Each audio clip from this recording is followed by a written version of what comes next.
Good afternoon, everyone. It's been a very long time since I've gone live, but I thought that maybe I should. It's been a while since I've been on YouTube making videos. If you follow me, then you know that I do a lot of vocal analyses, vocal training. I've been posting videos on here since 2009.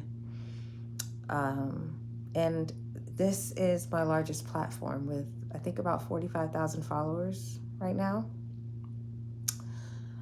And I just thought that it would be appropriate to let my 45,000 followers be aware of what's been going on in my lives, because you guys kind of grew up with me.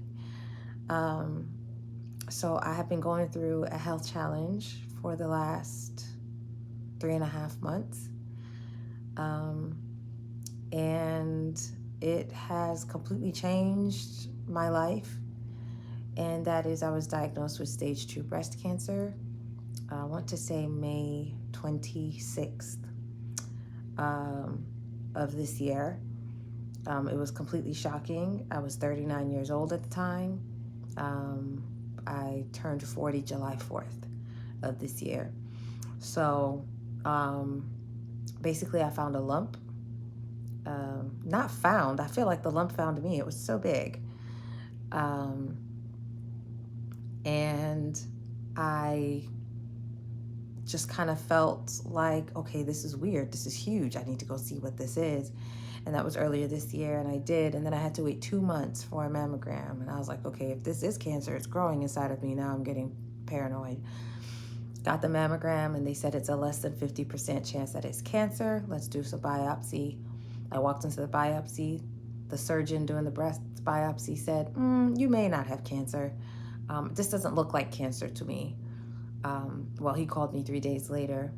Just so happened to be the day before my daughter graduated high school. Those toddlers you guys used to see, they're grown now. She's 18. I was getting her ready for her graduation when I got the news that I had stage 2 breast cancer, invasive micropapillary carcinoma. It dropped me to my knees. I felt like he was talking to somebody else and not me. I was terrified. I was devastated. I was scared. I live over 600 miles away from family. I had no idea how I was going to get the support to go through something like this. I'm a single parent. What in the world? How am I going to be sick and maintain my life? I felt like everything was about to just crumble. And it's a miracle that it hasn't.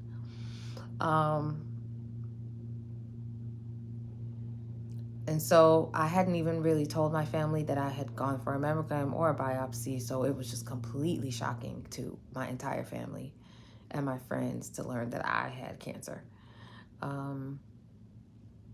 And they said my best bet was to do 4 months of chemo.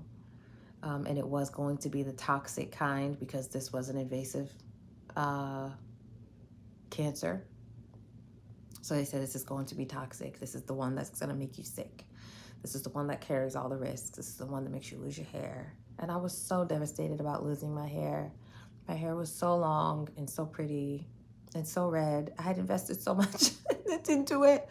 I was so devastated. I cried about having cancer. And then the second wave of grief came over losing my hair. But I knew it was the best thing to do, because I did not want to risk my children losing me. My children need me, and I need to do what's best for them. I'm always going to choose them. And so choosing to do chemo was really just choosing to be here for my children. It's been really tough. The first treatment was really, really tough.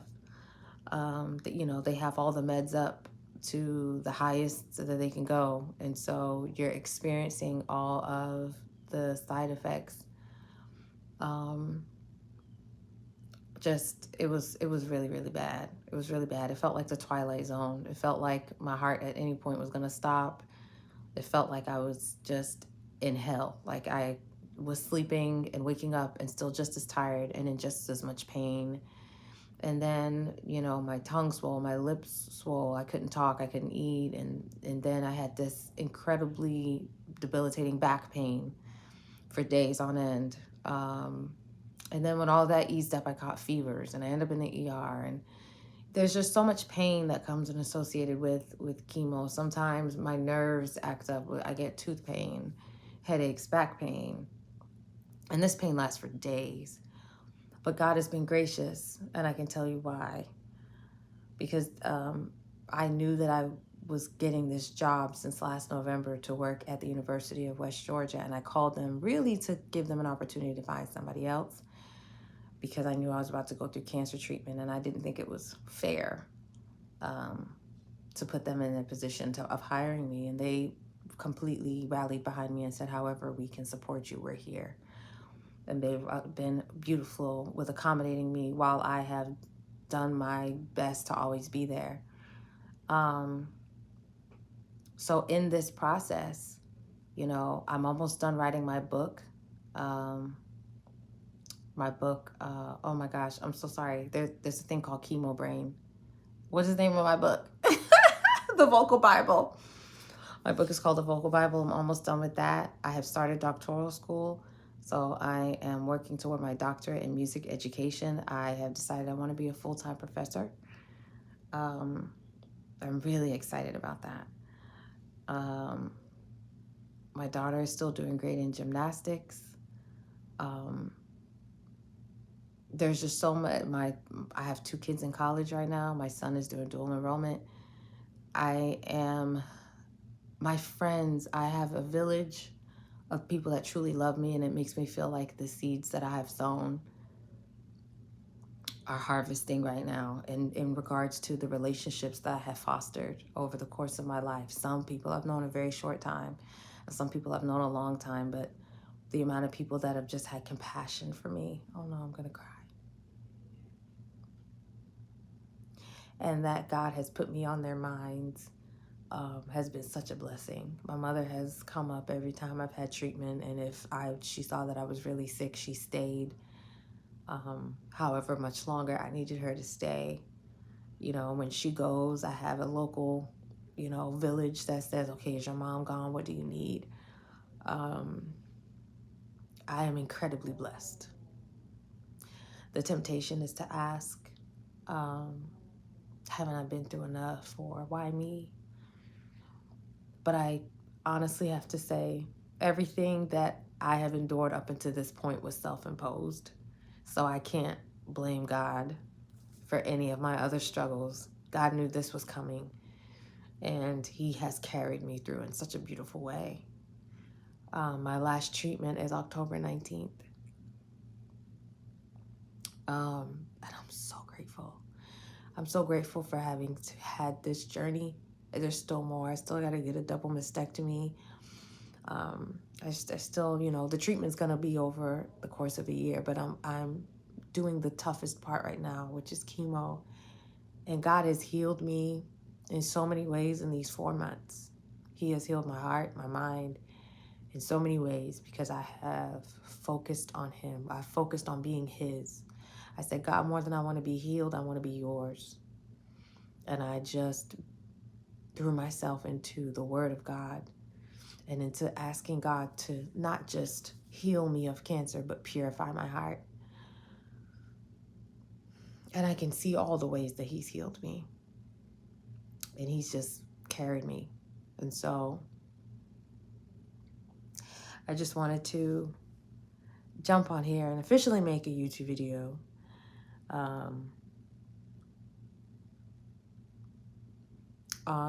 Obviously a YouTube video on YouTube.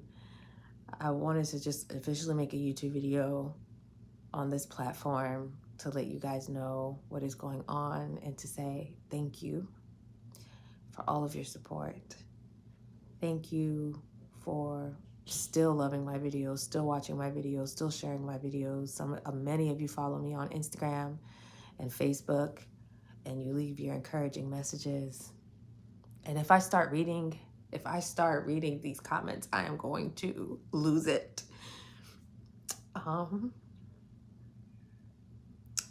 I was so young when I came on here, and it's like now I'm 40 and you guys have really grown up with me, and I just want to say thank you.